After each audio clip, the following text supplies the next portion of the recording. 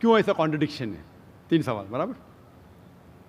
پہلا سوال کہ خدا نے ہمیں کیوں بنایا ہے, اس کے اوپر پوری تقریر کیا ہوں میں. Purpose of creation, purpose of creation پوری تقریر ہے میری 1.5-2 گھنٹے کی, سوال جواب کے ساتھ 3-3.5 گھنٹے کی, وقت نہیں ہے لیکن مین پوائنٹ کہوں گا.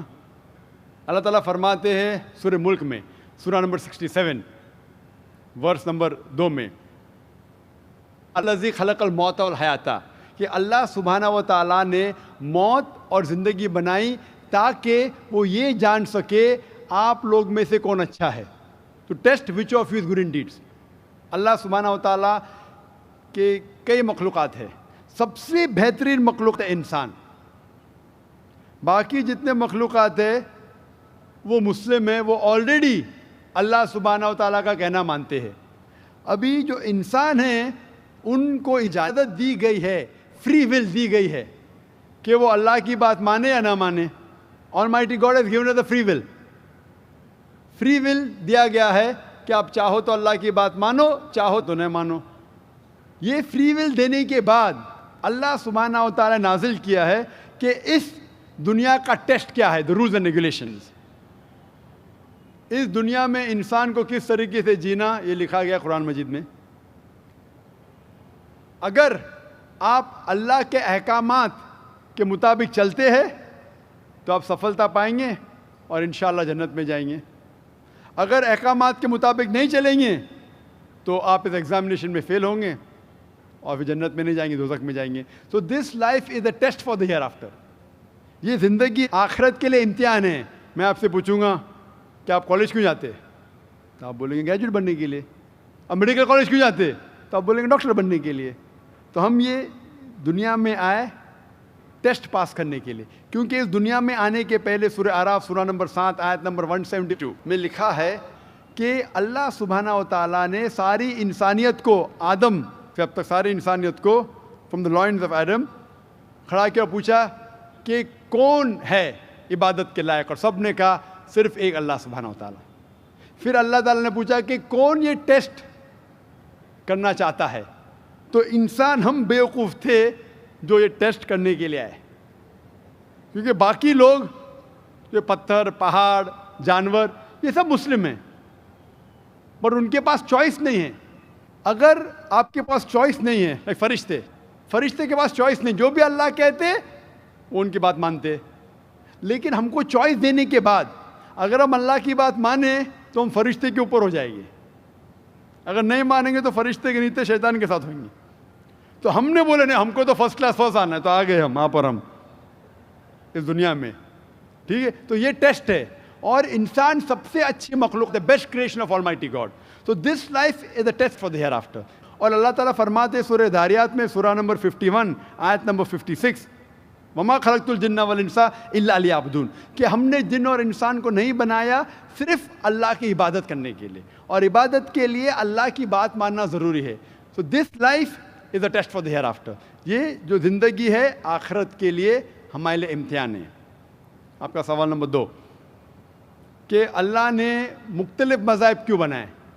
اللہ نے صرف ایک ہی مذہب بنایا ہے, ایک ہی دین, جس کا نام قرآن میں ہے سورہ ال عمران سورہ نمبر 3 آیت نمبر 19 میں, ان الدین عند اللہ الاسلام, the only religion acceptable in the sight of Allah is Islam. صرف ایک ہی دین جو اللہ کے نزدیک صحیح ہے وہ اسلام. اسلام کے معنی ہے امن, پیس. اسلام کے معنی ہے to submit your will to God, خود اپنے خواہش سے اللہ کے احکامات کے مطابق زندگی کو بسر کرنا. اسلام کا مطلب یہ نہیں کہ محمد سلطان ذاکر, اسلام مطلب اللہ کے احکامات پہ عمل کرنا اور امن حاصل کرنا. تو جتنے پیغمبر آئے صرف اسلام سکھائے. مذہب ایک ہی ہے لیکن مذہب کا پیغام بدلا گیا. جس طریقے سے جو پہلے بھائی صاحب کے سوال میں نے جواب دیا تھا کہ سارے پیغمبر کا اہم پیغام تھا کہ خدا ایک ہے, صرف اس کی عبادت کرو, اور آخری پیغمبر محمد صلی اللہ علیہ وسلم ہے. باقی چیز میں لٹل بٹ ڈفرینس ہوگا, but the basic message was the same. Basic جو پیغام تھا ایک خدا, صرف اس کی عبادت کرو, اس خدا کی کوئی پرتیما نہیں, بت پرستی غلط ہے, اور اس ایشور کے آخری پیغمبر محمد صلی اللہ علیہ وسلم. لیکن کیونکہ وقت جانے کی وجہ سے جو پیغام جو دیا گیا تھا وہ بدلتا گیا, جیسا میں نے کہا. تو جتنی مذہبی کتابیں جو قرآن کے پہلے آئے, کوئی بھی مذہبی کتاب محفوظ نہیں ہے. ہندو اسکالرس خود کہتے ہیں کہ the Vedas have been changed. Bible scholars خود کہتے ہیں بائبل ہیو بین چینجڈ. جتنے مذہبی کتاب کے اسکالرز کہتے ہیں کہ ان کی مذہبی کتاب میں تبدیلی آ چکی ہے.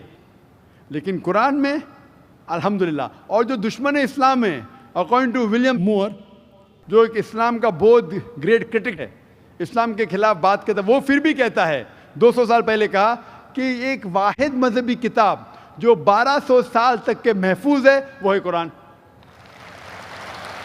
تو مذہب ایک ہی ہے, اللہ میں ماننا, اس کی عبادت کرنا, اس کے علاوہ کسی کی عبادت نہیں کرنا, اور آخری پیغمبر محمد صلی اللہ علیہ وسلم. ایک ہی مذہب.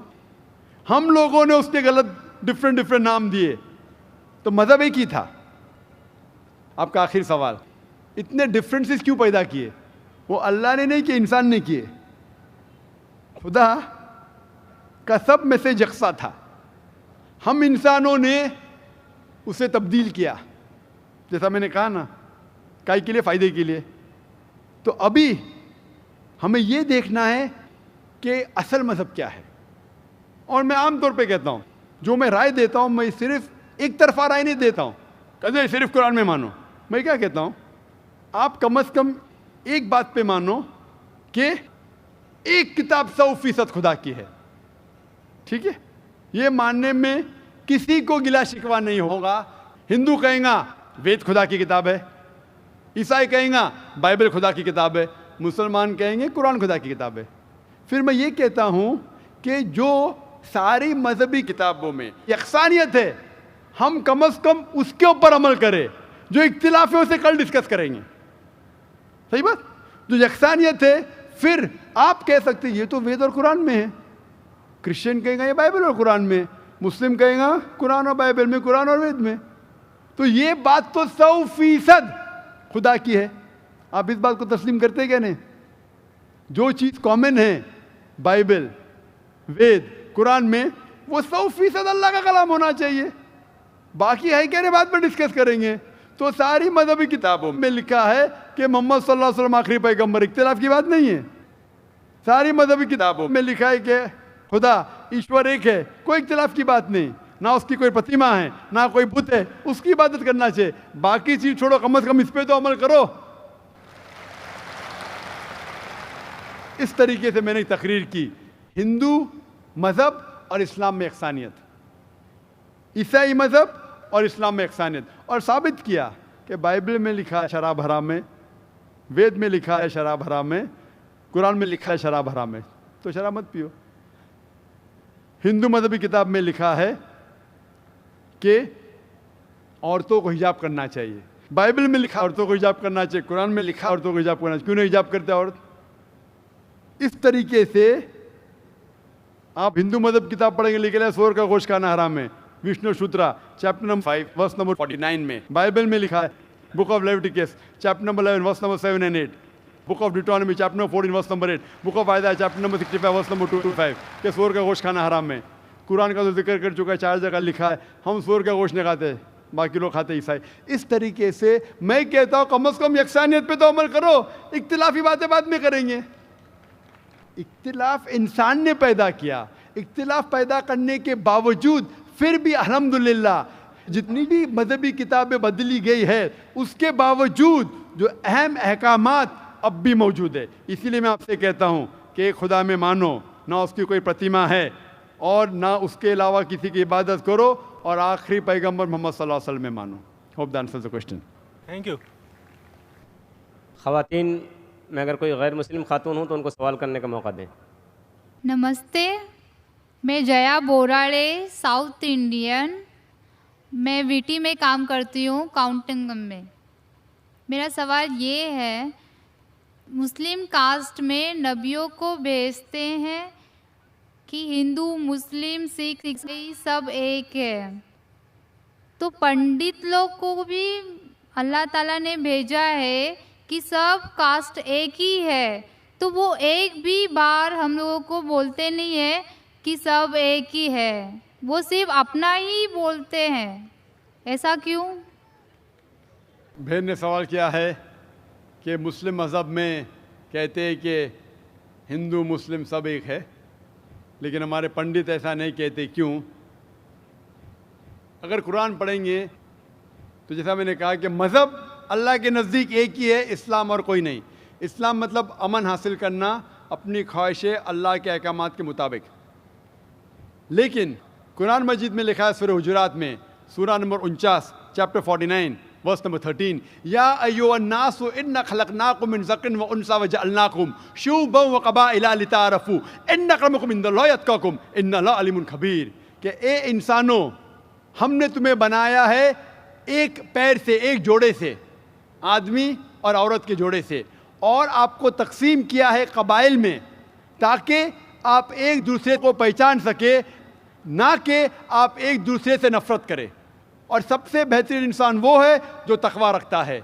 تو سارے مذہب کے لوگ ایک نہیں ہیں, سارے انسان ایک ہے.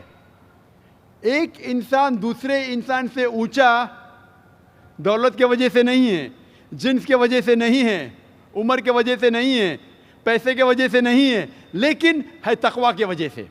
تقوی مطلب پائٹی, رائچسنس. جس کو اللہ سبحانہ و تعالی کا زیادہ خوف ہے, جو اللہ سے زیادہ قریب ہے, وہ انسان اونچا انسان ہے. نہیں تو سارے انسان یکساں ہے. جہاں تک کہ آپ نے کہا کہ پنڈت لوگ یہ کیوں نہیں کہتے کہ سارے انسان سیم ہیں, کیونکہ جب آپ ہندو مذہب کی کتاب پڑھیں گے, وید اور باقی کتاب, اس میں لکھا ہے کہ خدا نے اپنے سر سے پیدا کیا برہمن کاسٹ کو, اپنے چھاتی سے پیدا کیا شتریہ کلاس کو. برہمن مطلب لرنڈ کاسٹ, ودوان کلاس.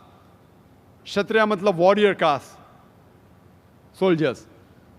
اور اپنے تھائی سے, اپنے جانگ سے یا اپنے پیٹ سے پیدا کیا ویشیاس, بزنس کلاس. اور اپنے فیٹ سے, پیر سے پیدا کیا شودرا. اور یہ کاسٹ سسٹم جو لکھا ہے آپ دیکھیں گے منوسمرتی میں ہے, وید میں ہے, یہ اس میں مانتا نہیں ہر ہندو. کیوں؟ کیونکہ یہ انسانیت کو تقسیم کرتا ہے. ہمارے اسلام میں سارے انسان, چاہے گورا یا کالا, امیر یا غریب, راجا یا فقیر, اللہ کے نزدیک انسان یکساں ہے. اونچا تب ہوتا ہے جب تقوی زیادہ ہے تو اور اچھا انسان ہے. تو ہم مانتے ہیں کہ پیسے سے یا رنگ سے یا جات پات سے انسان جنت میں نہیں جا سکتا ہے. اس کے بارے میں اور اگر آپ چاہتے ہیں تو آپ میری تقریر سنو, ہندو مذہب اور اسلام میں یکسانیت, اور اس کے بارے میں اور ڈیٹیلز میں کہا regarding caste system. Hope the answer the question system. Mic number 2 سے کوئی سوال ہو بھائی. السلام علیکم ذاکر بھائی. I am Joseph Fernandes working in a call centre. میرا سوال آپ سے یہ ہے کہ مجھے کئی دوست ملے جن میں سے کچھ سیاہ ہیں اور کچھ سنی. جیسے آپ نے کچھ دیر پہلے بتایا کہ جو انسان مانتا ہے کہ اللہ ایک ہے اور محمد علیہ السلام آخری پیغمبر ہیں, تو میں مانتا ہوں اس بات کو. تو اگر میں یہ کہوں کہ میں مسلمان ہوں تو یہ جھوٹ نہیں ہے. لیکن مسلمان بننے کے بعد ایک نماز پڑھنا بہت ضروری ہوتا ہے, اور کچھ طریقے ہیں جو دونوں ہی دوستوں نے مجھے بتائے, لیکن ان کے طریقے الگ الگ ہیں. تو مجھے یہ سمجھ میں نہیں آیا کہ کس کا طریقہ میں اپناؤں, کیونکہ دونوں ہی اپنے طریقوں کو صحیح سمجھیں. بھائی صاحب نے سوال کیا کہ اگر اللہ ایک ہے اس میں ماننا ہے اور محمد صلی اللہ علیہ وسلم پیغمبر ہے تو میں مانتا ہوں, تو اس طریقے سے مسلمان ہوں میں. لیکن میرے 2 دوست, ایک شیعہ ایک سنی, اور مسلمان بننے کے لیے نماز پڑھنا ضروری ہے, تو کس طریقے سے نماز پڑھوں؟ بھائی صاحب آپ کہتے ہیں کہ اللہ ایک ہے, آپ مانتے ہیں کہ اللہ کے پیغمبر محمد صلی اللہ علیہ وسلم آخری پیغمبر ہے, تو آپ نے کہا کہ کس طریقے سے نماز پڑھوں. یہ شیعہ سنی جو آپ نے پوچھا, آپ جب قرآن پڑھیں گے, قرآن میں نہ شیعہ ہے نہ سنی ہیں. قرآن میں نہ شیعہ ہے نہ سنی ہیں. قرآن شریف میں کہا گیا ہے سورہ عمران میں سورہ نمبر 3 آیت نمبر 103 میں وَاعْتَصِمُوا بِحَبْلِ اللَّهِ جَمِيعًا وَلَا تَفَرَّقُوا، کہ آپ آپس میں اکٹھا ہو کے اللہ کی رسی کو مضبوطی سے پکڑو. اللہ کی رسی ہے قرآن اور صحیح حدیث. تو آپ دیکھیں قرآن میں کیا لکھا ہے اور اللہ کے رسول کے صحیح حدیث میں کیا لکھا ہے. تو جو بھی آپ سے کچھ کہتا ہے اگر قرآن اور صحیح حدیث کے مطابق ہے آپ اس کی بات مانو. جو ذاکر کہتا ہے وہ بھی کچھ اہم نہیں اسلام میں. ذاکر اسلام میں زیرو ہے. جو ذاکر کہتا ہے وہ بات ماننا ضروری نہیں. لیکن جب میں قرآن کا حوالہ دیا تو آپ کو قرآن کی بات ماننا فرض ہے. جب میں صحیح حدیث کا حوالہ دیا تو آپ کو صحیح حدیث کی بات ماننا ضروری ہے. تو اسی لیے کوئی بھی شخص کچھ کہتا ہے اگر اختلاف ہے اس میں تو پھر سے رجوع ہو جاؤ قرآن اور حدیث کے پاس. کیونکہ قرآن میں لکھا ہے سورہ نساء میں سورہ نمبر 4 آیت نمبر 59 میں ورس نمبر 59 میں اطیعوا اللہ واطیعوا الرسول، اللہ کی اطاعت کرو، اللہ کی بات مانو اور اللہ کے رسول کی بات مانو. اور وہ لوگ those who have been charged with authority, جو اولو الامر ہے، وہ لوگ جو آپ کے امیر ہے. لیکن اگر ان میں اختلاف ہے پھر سے رجوع ہو قرآن اور حدیث کے پاس، اللہ اور اللہ کے رسول کے پاس. تو اگر دو شخص دو عالم کوئی بھی اگر اختلاف ہے آپ پھر سے مڑو اللہ اور اللہ کے رسول کے پاس، قرآن اور صحیح حدیث کے پاس. پھر دیکھو کہ کون سا دوست، کون سا مسلم، کون سا عالم، کون سا مولانا قرآن اور صحیح حدیث کے مطابق کہہ رہا ہے. آپ سمجھے؟ تو اس سے پتہ چلے گا کہ کیا صحیح ہے. آپ بولتے ہیں کہ نماز پڑھنے کے طریقے میں اختلاف ہے. شروع میں کم از کم جو یکساں ہے وہ تو شروع کرو. اختلاف بہت تھوڑا ہے، نماز کے طریقے میں اختلاف بہت تھوڑا ہے، جو یکساں ہے وہ تو شروع کرو. اگر آپ مسلمان بننا چاہتے ہیں تو اتنا وقت کیوں لے رہے؟ خالی نام کے مسلمان ہونا ضروری نہیں ہے، وہ کوئی فائدہ نہیں. عملی طور پہ مانو کہ اللہ ہے کہ اس کی عبادت کرو اور آخری رسول محمد صلی اللہ علیہ وسلم پہ ایمان لاؤ. اور اس کے بعد پھر تحقیق کرو آپ کے دو دوست لوگ جو بول رہے قرآن سے کون میچ کرتا ہے، صحیح حدیث سے کون میچ کرتا ہے. کیونکہ اللہ کے رسول فرماتے، صحیح بخاری کی حدیث ہے، اس طریقے سے نماز پڑھو جس طریقے سے آپ نے مجھے دیکھا. تو جو صحیح حدیث سے ثابت ہے، قرآن اور صحیح حدیث سے، اس طریقے سے نماز پڑھو. لیکن اگر 19-20 فرق ہے کم از کم جو یکساں ہے وہ تو شروع کرو. اختلافی باتوں پہ تحقیق کرو، انشاءاللہ پتہ لگ جائیں گا آپ کو کیا صحیح ہے. تو انشاءاللہ ابھی آپ صرف نام کے مسلمان مت نہ ہو، عملی طور کے اوپر مانو کہ اللہ ہے کہ اور اللہ کے رسول محمد صلی اللہ علیہ وسلم آخری پیغمبر ہے. Hope that answers the question. Thank you sir. Mic number 1 سے سوال کر سکتے ہیں، کیجیے. ذاکر بھائی، میرا نام شیوا تھا. کچھ سال پہلے میں اتنا تو نالج رکھتا تھا کہ مطلب ایک شانتی نہیں ملتا تھا ایک بھگوان کو ماننے میں، پوجا کرنے میں. ہماری تمل ناڈو میں، میں ایک مدرسی ہوں، ہمارے تمل ناڈو میں بولتے بالاجی امیر بھگوان ہے اور کارتک غریب بھگوان ہے. تو اس سے میں سہمت نہیں تھا. میں بولتا تھا جب ہم انسانوں میں ہو سکتا ہے بھگوانوں میں نہیں ہو سکتا ہے. پھر بھی میرا دل نہیں مانا. جب میں بھاگا پھرتا تھا پھر اچانک میرے کو کرسچن دوست لوگ ملے. پھر ان لوگوں کے ساتھ میں پریئر کرنے کے لیے جاتا تھا. پھر پریئر میں جاتا تھا، پریئر کرتا تھا، بہت آنند لگا، اچھا لگا. پھر بائبل میں خود پڑھنے لگا. اس میں بھی بہت جگہ میں بیان نہیں ہوتا کہ دل نہیں مانتا ہے. عیسیٰ علیہ السلام بولتے مانتا ہے نہیں کہ وہ خدا ہے. پھر میں ساتھی ہمارے محلے میں مسلمان دوست لوگ بھی ہیں. پھر ان لوگ ایک آیت پڑھ کے میرے کو ترجمہ بتایا، قل هو اللہ احد اللہ الصمد لم یلد ولم یولد ولم یکن لہ کفوا احد. تو اس میں بہت سہمت ہوا، کیونکہ نہ شریر ہے، نہ ماں باپ ہے، نہ روپ ہے. بہت اچھا لگا میرے کو، ٹھنڈا لگا. یہ ہوا 2003 کے پہلے. پھر میں 2004 میں ڈائریکٹ فوراً کلمہ پڑھا کے اسلام قبول کیا، مسلمان ہوا. اب یہ ہے میں مسلمان ہونے کے بعد میرے کو اتنا نالج نہیں تھا، جانکاری نہیں تھا. میرا سوال یہی ہے، اتنا نالج نہیں تھا پھر بھی میں ڈرنک کرتا تھا. پھر بہت لوگ مجھے سمجھائے یہ غلط ہے، تو آیا نہیں مذہب میں، ایسا نہیں چلے گا. پھر میں نے آخر اللہ کرم سے چھوڑ بھی دیا. میری سوال یہ ہے، قرآن میں نشے کی بیان آتا ہے. میری دل کہتا ہے کہ نشہ تو سب نشہ ہوتا ہے, سگریٹ ہو, گنجا ہو, چلیم ہو, کچھ بھی چیز ہو, نشہ تو نشہ ہوتا ہے. میرے محلے میں جو مجھے منع کرتے وہی حافظ مولانا لوگ دم مارتے. یہ نشہ ہے کہ نہیں ہے, صحیح ہے کہ غلط ہے؟ بھائی صاحب کا سوال ہے. الحمدللہ ہندو مذہب میں شانتی نہیں تھی, تو بعد میں عیسائیت قبول کی. پہلے اچھا لگا, بائبل پڑھی تو پتہ لگا کافی گڑبڑ ہے, چھوڑ دیا. پھر مسلمان دوست نے کہا, ایک سورت پڑھی سورہ اخلاص, اور اتنا خوش ہوئے کہ اس نے اسلام قبول کیا 3-4 سال پہلے. اللہ ان کو جزائے خیر دے. اور کچھ بری عادت تھی جو پھر بھی کرتا تھا, دوستوں نے کہا تو بری عادت چھوڑ دیا الحمدللہ. ابھی وہ پوچھنا چاہتا ہے ایک سوال کہ قرآن مجید میں لکھا ہے کہ نشہ حرام ہے, تو نشے کے ساتھ ساتھ پینا, چرس, گانجا یہ بھی حرام ہے کیا؟ قرآن مجید میں لکھا ہے سورہ مائدہ میں سورہ نمبر 5 آیت نمبر 90 میں, یا الذین آمنوا انما الخمر والمیسر والانصاب والازلام رجس من عمل الشیطان فاجتنبوہ لعلکم تفلحون, کہ کہو ایمان والوں سے, انما الخمر والمیسر, کہ موسٹ سرٹنلی کہو ایمان والے سے کہ نشہ, نشے والی چیز, خمر, آئیڈل ورشپ, بت پرستی, فارچون ٹیلنگ, یہ سارے چیزیں حرام ہیں. رجس من عمل الشیطان, یہ شیطان کی چیزیں ہیں. فاجتنبوہ لعلکم تفلحون, اس سے دور رہو تاکہ آپ سفلتا پاؤ. تو قرآن مجید میں لکھا ہے کہ نشے والی چیز, انما الخمر والمیسر, گیمبلنگ, جوا کھیلنا, فارچون ٹیلنگ, اور اللہ کے علاوہ کسی اور کی عبادت کرنا, بت پرستی, یہ چاروں چیز حرام ہیں. آپ کا سوال تھا کہ نشہ صرف شراب میں ہے کیا پینا, چرس, گانجا میں بھی؟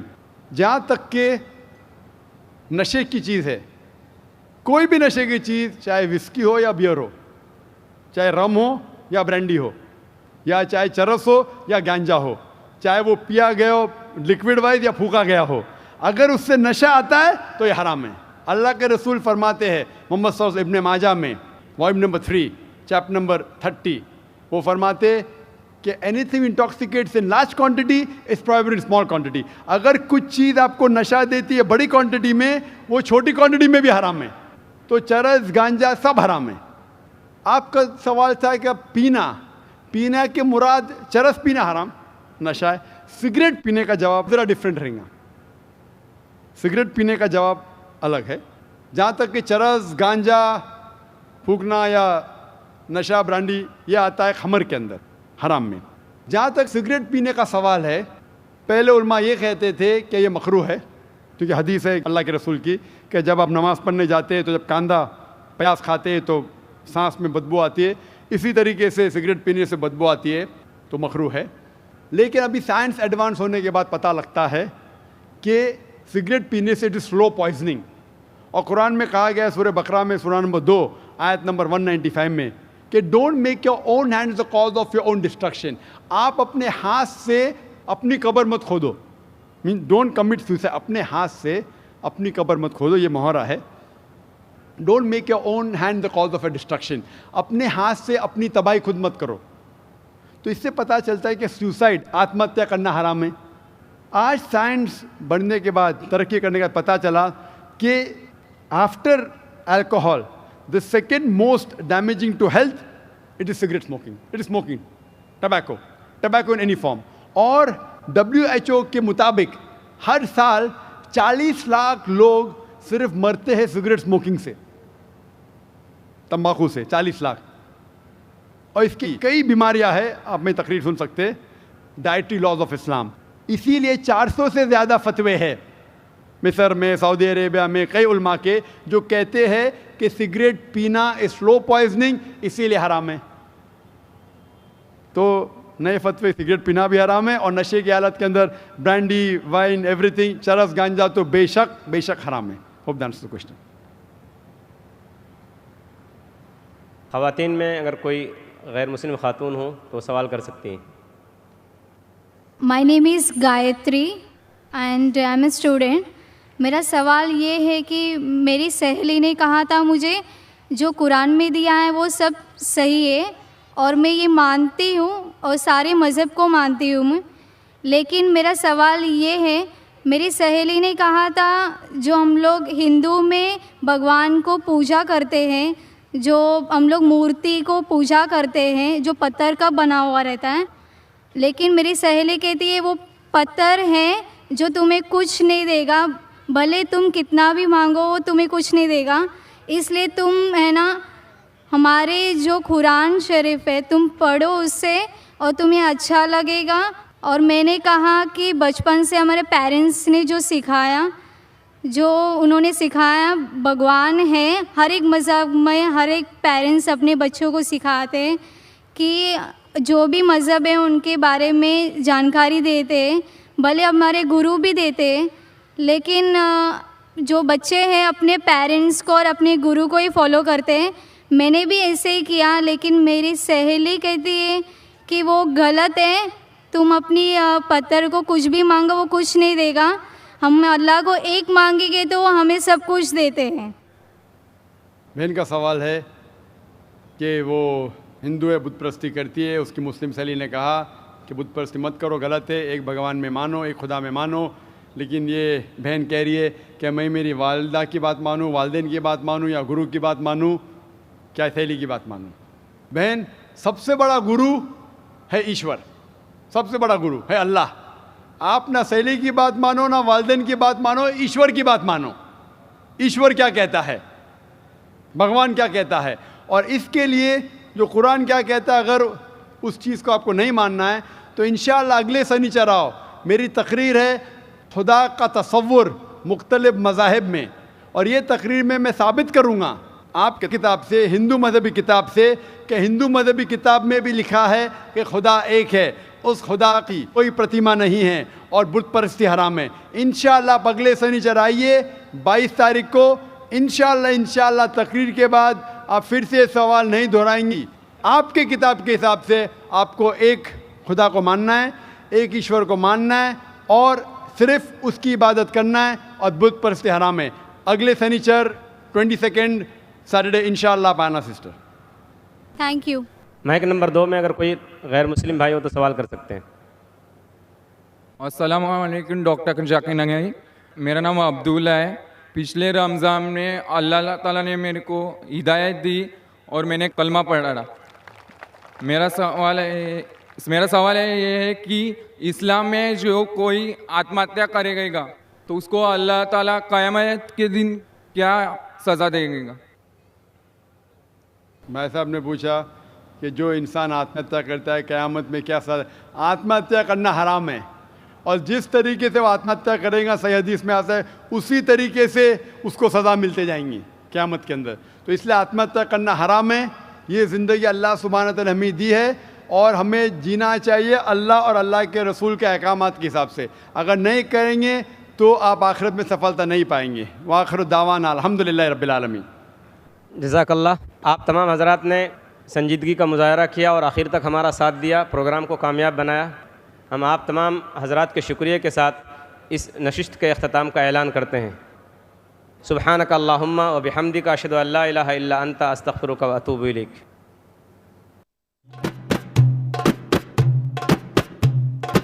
اللہم صلی علی محمد، اللہم صلی علی محمد، اللہم صلی علی محمد، اللہم صلی علی